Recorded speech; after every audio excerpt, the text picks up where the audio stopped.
Shalom, le cours qu'on va faire avec Bezrat Hashem, il s'appelle Pourquoi. Le Oznaim la Torah, c'est un livre qui s'appelle Oznaim la Torah, pose la question pourquoi, quand Akadosh Baruch Hu, il a voulu punir la génération de Maboul, de déluge, il les a punis avec l'eau. Pourquoi il ne les a pas punis autrement qu'avec l'eau? Pourquoi il a noyé le monde avec l'eau? Il pouvait leur faire un tremblement de terre et les tuer, les enterrer tous et laisser vivants, épargner Noach et ses 3 enfants avec leurs femmes, Noach et sa femme et les animaux cachers. Pourquoi Kadosh Baruch Hu, il a utilisé l'eau? Il pouvait faire comme il a fait à Korach, Vatiftach Adama et Pia. La terre elle s'est ouverte et les a tous avalés. Ici aussi il pouvait faire la même chose. Pourquoi Kadosh Baruch Hu, il a utilisé l'eau? Oznaim la Torah répond, dit qu'Akadosh Baruch Hu a dit des désordres, qu'un il mange l'autre, qu'un il écrase l'autre, ça je l'ai déjà dans la mer. Je n'ai pas besoin d'une chose pareille de la terre ferme, parce qu'à l'époque de la déluge, le faible, il se faisait manger par le fort et le gros, il faisait écraser le faible, etc. Et Akadosh Baruch Hu, il a dit, tout ça, j'ai dans la mer elle est faite pour ça. Dans la mer, nous, on voit que le gros poisson mange les petits poissons, et la mer, Akadosh Baruch Hu, il a créé tous les désordres dans la mer, mais pas sur la terre ferme. La Gemara, Avodah Zara dit, Ma bayam kol agadol mechavero bol'o, kach kan ba'olam hazeh. Aval kan ba'olam hazeh, yesh din ve yesh dayan. La Gemara dit, que dans la mer, le grand, celui qui est grand, il fait manger le petit. Il a dit même dans ce monde-là, on voit souvent que les gens qui sont puissants, ils écrasent les gens faibles, les gens qui sont forts, ils frappent les faibles. C'est vrai, ici aussi à sur terre. Mais sur terre, yesh din ve yesh dayan. On doit donner des comptes. Il y a un juge, et lui, il va juger, c'est Akadosh Baruch Hu, comment punir chacun. Il faut savoir, chaque chose qui nous arrive dans la vie, il y a une raison. Quand en hébreu on dit bémikre, le mot bémikre, par hasard, ça n'existe pas. Alors qu'est-ce qui veut dire le mot bémikre? Si vous prenez le mot bémikre et vous changez les lettres des places, ça fait rak me Hashem, que de Hashem. Les choses qui arrivent par hasard, ça n'existe pas. Chaque chose qui nous arrive, c'est uniquement par Akadosh Baruch Hu.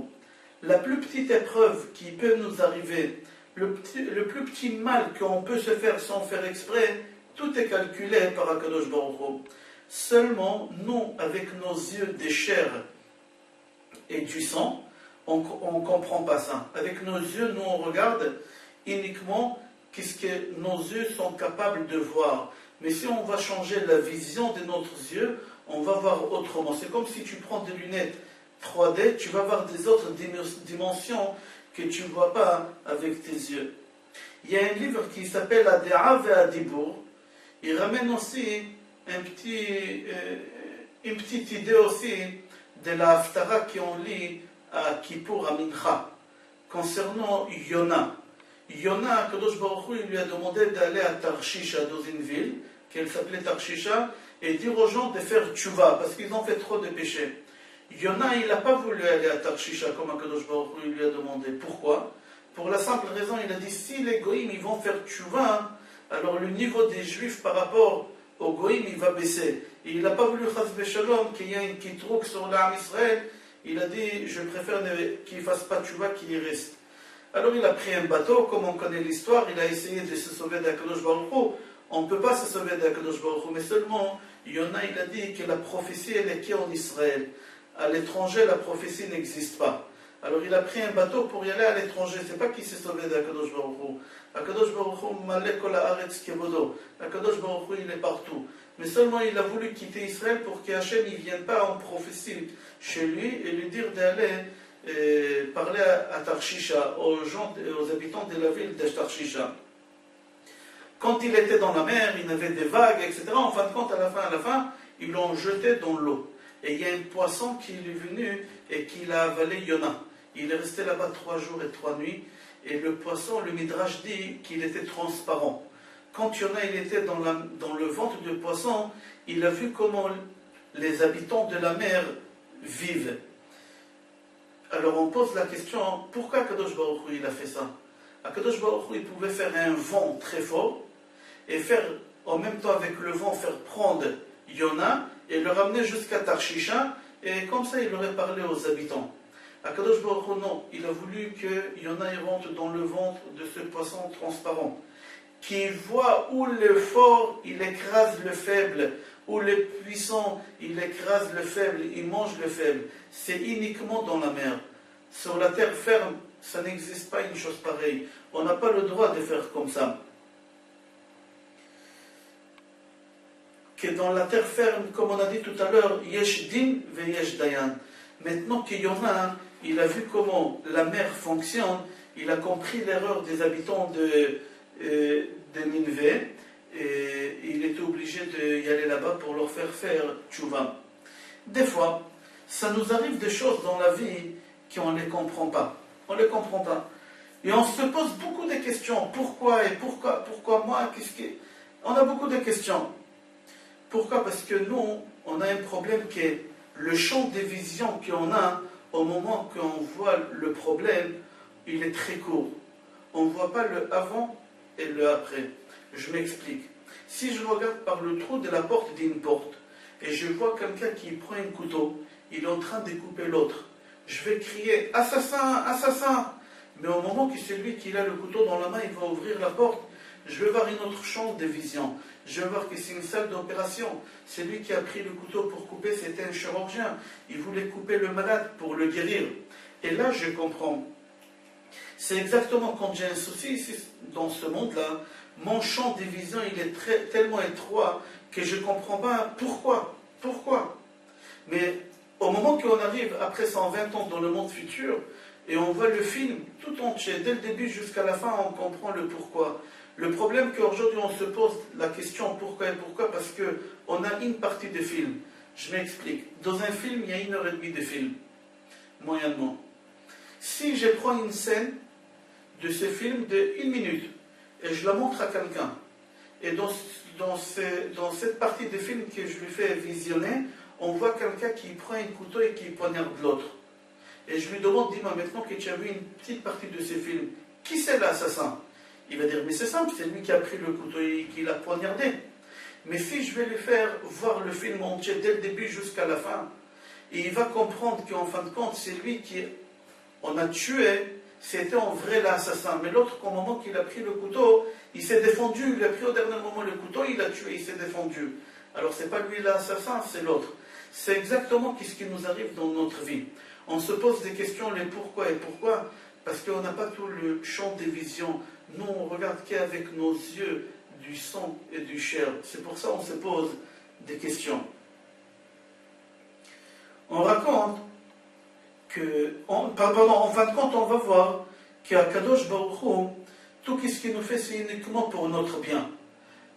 Je donnerai un exemple. Essayez de revenir 30 ans en arrière, ou quand vous étiez encore beaucoup plus jeune, et vous allez essayer de vous rappeler qu'est-ce que vous avez demandé à Kadosh Baruch Hu dans vos prières. Et regardez si aujourd'hui vous aurez voulu que ça va se réaliser. Non, même vous allez vous rougir un peu, vous allez avoir honte. J'ai demandé à Kadosh Baruch Hu des choses que j'ai dit aujourd'hui. Merci à Kadosh Baruch Hu que tu ne m'as pas écouté ma tefila. Merci à Kadosh Baruch Hu que tu ne m'as pas... Je donnerai un petit exemple personnel. J'ai acheté un appartement à Ashdod. Et au moment de payer, je n'avais pas assez d'argent pour continuer à payer le crédit. J'ai été voir un ami, je lui ai dit, tu ne veux pas qu'on l'achète associé parce que déjà j'ai mis une grande somme d'argent, c'est dommage que je vais tout perdre. Il reste encore 30%, tu mets les 30% et on est associé à 50-50. Il m'a dit non, ça ne m'intéresse pas. Au moment que lui, il m'a dit ça, je me suis posé une question, Akadosh Baruch Hu, pourquoi tu ne m'aides pas? Pourquoi tu me laisses comme ça? Mais en fin de compte, Akadosh Baruch Hu, il a fait les choses comme il faut, et Baruch Hashem, j'ai pu retrouver les 30%, et j'ai acheté ma maison seul. Au jour d'aujourd'hui, j'ai dit à Kadosh Baruch Hu, merci que tu ne m'as pas écouté ma prière. Parce qu'avant que j'étais lui demander qu'il soit associé avec moi, j'ai dit à Kadosh Baruch Hu, à la veille, j'aurais bien voulu qu'il me dise oui pour que je ne perde pas la maison, que je ne perde pas ce que j'ai mis. Aujourd'hui, j'ai dit merci à Kadosh Baruch Hu que tu n'as pas écouté ma tefila.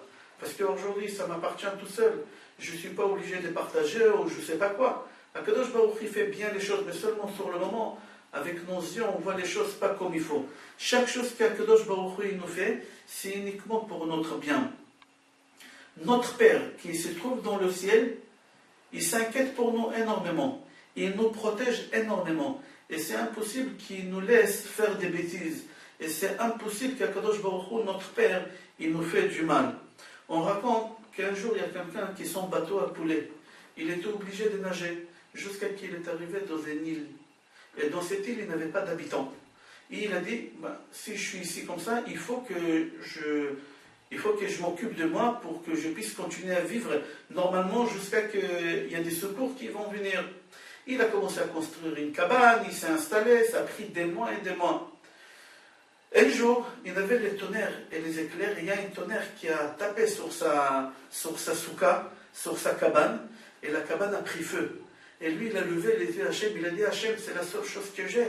Déjà, ça fait quelques mois que je suis jeté ici comme un chien, seul, sans famille, sans femme, sans enfant, rien. Et la dernière chose qui me reste, tu me prends. Et au moment que lui, il dit comme ça, et le feu brûle, il y a un bateau qui est arrivé et qui lui a dit, heureusement que tu as eu l'idée d'allumer le feu. Ça fait des mois et des mois qu'on cherche où il va y avoir de la fumée, pour qu'on comprenne où tu es, pour qu'on vienne te chercher. Heureusement que tu as eu l'idée d'allumer le feu. En fin de compte, il a dit à Hachem, merci beaucoup que tu as fait cet honneur-là. C'était uniquement pour mon bien. Regardez comment ça change. 180 degrés. Tout à l'heure, j'ai crié, pourquoi tu m'as fait ça? Pourquoi? Et après, moi je trouve la réponse tout de suite. Des fois dans la vie, ça nous arrive des choses et on se pose le pourquoi et le pourquoi. Il est conseillé de ne pas demander, de ne pas poser des questions. Il y a un rave, je ne dirai pas son nom, qui a vécu Baruch Hashem jusqu'à plus de 100 ans. Et les élèves, ils ont dit, Rav, c'est gênant cette question, mais est-ce que tu peux nous dire comment tu as fait pour pouvoir vivre aussi longtemps? Il leur a dit, écoutez, c'est lui qui a beaucoup de questions dans sa vie, pourquoi et pourquoi et pourquoi. Hachem, il l'appelle, il lui dit, viens, je te donne des réponses, tu as tellement de questions, il faudra que je te donne des réponses. Alors il l'appelle, moi jamais j'ai des questions. Tout ce que Hachem me demande, j'accepte avec amour. Et je dis, c'est uniquement pour mon bien. Puisque je n'ai pas de questions, alors Hachem, il n'a pas besoin de m'appeler près de lui pour me donner des réponses. Je vous souhaite une longue vie jusqu'à 120 ans, bracha ve'atzlacha et kol touv.